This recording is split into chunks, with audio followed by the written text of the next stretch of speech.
Selanjutnya terkait dengan rumah sakit, ya, ada Undang-Undang Nomor 44 Tahun 2009, ya. Jadi sebagai salah satu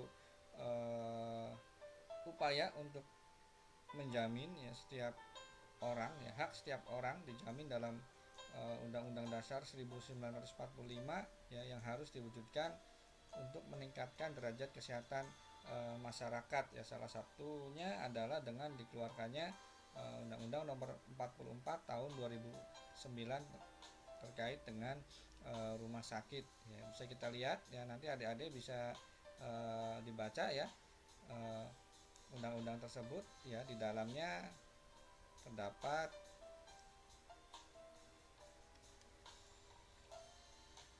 15 bab, ya. Ada 15 bab apa saja terkait dengan asas dan tujuan, ya, tugas dan fungsi rumah sakit, ya. Ada tanggung jawab pemerintah, ya, dan pemerintah pusat dan pemerintah daerah, ya. Ada persyaratan, jenis dan klasifikasi, kemudian terkait dengan perizinan, ya, hak dan kewajiban, penyelenggaraan, pembiayaan, pencatatan pelaporan, ya, pembinaan dan pengawasan, kemudian ada ketentuan pidana dan ketentuan peralihan, yaitu e, bisa ada lihat, ya, di dalam Undang-Undang Nomor 44 Tahun 2009 tentang rumah sakit, ya. Ada kurang lebih 15 bab, 66 pasal. Kemudian terkait dengan rumah sakit, ya. Nah, di sini ada beberapa eh, kelas, ya, rumah sakit, ya. Namun sebelumnya, ya, saya sampaikan dulu, ya, definisi dari rumah sakit sendiri, ya. Nah, rumah sakit di sini, ya, adalah institusi pelayanan kesehatan yang menyelenggarakan pelayanan kesehatan perorangan, ya. Nah, tadi, ya, kaitannya dengan pelayanan kesehatan perorangan, ya, secara paripurna yang menyediakan pelayanan rawat inap, ya, rawat jalan dan rawat eh, gawat darurat, ya. Kemudian ada beberapa istilah, ya, ada rumah sakit umum, rumah sakit khusus, ya. Rumah sakit umum adalah rumah sakit yang memberikan pelayanan kesehatan pada semua bidang jenis penyakit. Sedangkan rumah sakit khusus adalah rumah sakit yang memberikan pelayanan utama pada suatu bidang atau satu jenis penyakit tertentu, ya, berdasarkan disiplin ilmu, ya, golongan umur ataupun organ dan jenis penyakitnya. Kemudian terkait dengan rumah sakit ada klasifikasi rumah sakit. Nah, di sini klasifikasi rumah sakit adalah, ya, pengelompokan kelas rumah sakit berdasarkan fasilitas dan kemampuan pelayanannya, ya. Nah, eh, apa sih, ya, kemampuan yang harus dimiliki oleh eh, suatu rumah sakit, ya. Jadi rumah sakit harus mempunyai kemampuan pelayanan sekurang-kurangnya, ya, pelayanan medik umum, pelayanan gawat darurat, ya, pelayanan keperawatan, kemudian rawat jalan, rawat inap, operasi bedah, ya, pelayanan medik spesialis dasar, penunjang medik, farmasi, gizi, sterilisasi, ya, rekam medik, pelayanan administrasi dan manajemen, ya, penyuluhan kesehatan masyarakat, kemudian pemulasaran jenazah, laundry dan ambulan, ya, serta pemeliharaan sarana rumah sakit dan pengolahan limbah. Jadi itu yang dimaksud kemampuan yang dimiliki oleh suatu rumah sakit. Kemudian rumah sakit diklasifikasikan, ya, kalau tadi disebutkan, ya, jika dilihat dari segi kepemilikannya ada rumah sakit pemerintah, ya, pemerintah pusat, ya, dalam hal ini adalah departemen kesehatan ataupun departemen lain, ya. Kemudian ada pemerintah, juga pemerintah daerah atau rumah sakit yang dimiliki oleh pihak swasta, ya. Kemudian jika dilihat dari segi kemampuan yang dimilikinya, ya ada rumah sakit di sini ya, ada ada 4 kelas ya, berdasarkan peraturan peraturan Menteri Kesehatan Republik Indonesia nomor 340 ya tahun 2010 ya, tentang klasifikasi rumah sakit ya. Apa saja sih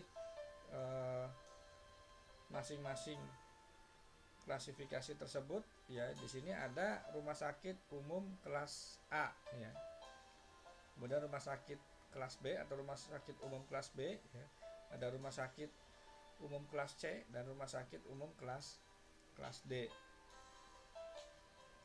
Nah, apa sih yang membedakan masing-masing kelas tersebut ya? Di sini rumah sakit umum kelas A ya, setidaknya memiliki fasilitas dan kemampuan pelayanan medik paling sedikit 4 pelayanan medik spesialis dasar, 5 spesialis penunjang medik, dan 12 pelayanan medik spesialis lain ya, dan 13 pelayanan medik subspesialis. Kemudian kemampuan yang dimaksud ataupun kriteria yang dimaksud ya terkait dengan rumah sakit kelas A ya, meliputi apa saja sih ya, pelayanan medik umum ya, pelayanan medik gawat darurat, pelayanan medik spesialis dasar ya, pelayanan spesialis penunjang medik ya, pelayanan medik spesialis lain, pelayanan medik spesialis gigi dan mulut ya, pelayanan medik subspesialis, pelayanan keperawatan dan kebidanan, pelayanan penunjang klinik, dan pelayanan penunjang non klinik ya. Pada umumnya pelayanan medik umum terdiri dari pelayanan medik dasar ya. Jadi yang dimaksud dengan pelayanan medik umum itu terdiri dari pelayanan medik dasar, pelayanan medik gigi dan mulut, dan pelayanan kesehatan ibu dan anak serta keluarga berencana. Kemudian pelayanan gawat darurat ya, yang dimaksud adalah pelayanan gawat darurat harus dapat memberikan pelayanan gawat darurat 24 jam ya, dan 7 hari seminggu dengan kemampuan melakukan pemeriksaan awal kasus gawat darurat ya, melakukan resusitasi dan stabilisasi sesuai dengan standar. Selanjutnya ya, untuk pelayanan medik spesialis dasar yang dimaksud adalah pelayanan penyakit dalam ya, kesehatan anak, bedah, obstetri dan ginekologi. Sedangkan untuk pelayanan spesialis penunjang medik yang dimaksud adalah pelayanan anestesiologi ya, kemudian radiologi, rehabilitasi medik, patologi klinik, dan patologi anatomi. Selanjutnya ya, untuk rumah sakit apa saja ya yang ada di Indonesia yang termasuk ke dalam rumah sakit kelas A ya.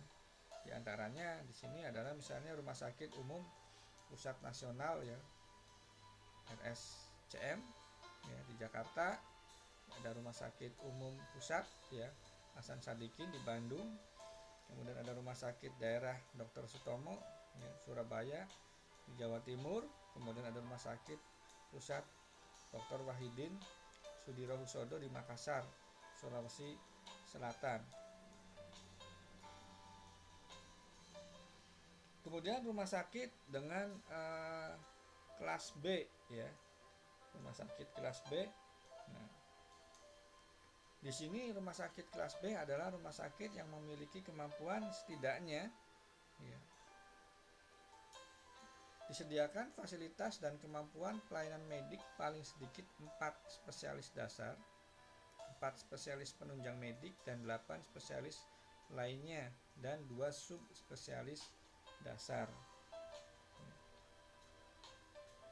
Nah, apa saja pelayanan medik umum ini ya? Pelayanan medik umum terdiri dari pelayanan medik dasar, pelayanan medik gigi dan mulut, pelayanan kesehatan ibu dan anak, dan keluarga berencana ya.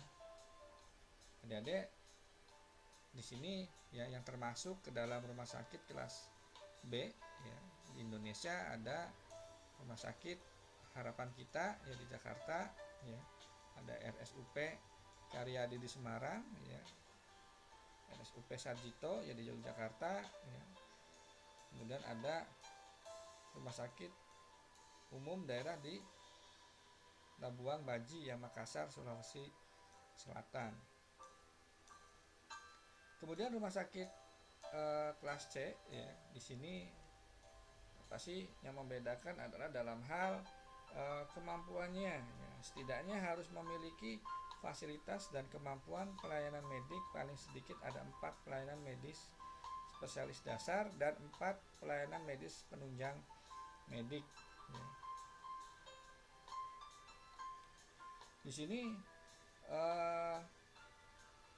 kemampuan yang dimaksud fasilitas rumah sakit umum kelas C ya adalah pelayanan kesehatan medik umum, pelayanan gawat darurat, pelayanan medik spesialis dasar, pelayanan spesialis penunjang medik, pelayanan medik spesialis gigi dan mulut, ya, pelayanan keperawatan dan kebidanan, pelayanan penunjang klinik dan pelayanan penunjang non klinik.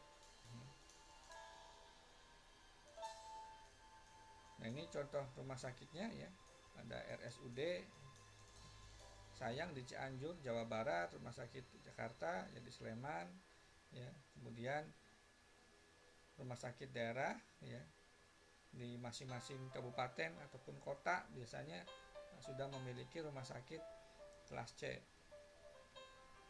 Kemudian yang terakhir adalah rumah sakit kelas D ya. Rumah sakit kelas D ini adalah rumah sakit yang mempunyai fasilitas dan kemampuan pelayanan medik paling sedikit 2 pelayanan medik spesialis dasar ya, dengan fasilitas kemampuan pelayanan yang meliputi pelayanan medik umum gawat darurat, kemudian pelayanan medik spesialis dasar, perawatan dan kebidanan, serta pelayanan penunjang medik klinik dan non klinik ya. Contohnya beberapa rumah sakit kelas D di Indonesia ya, ada RSUD Kartini ya, Rumah Sakit Umum Daerah Kota Tangerang ya.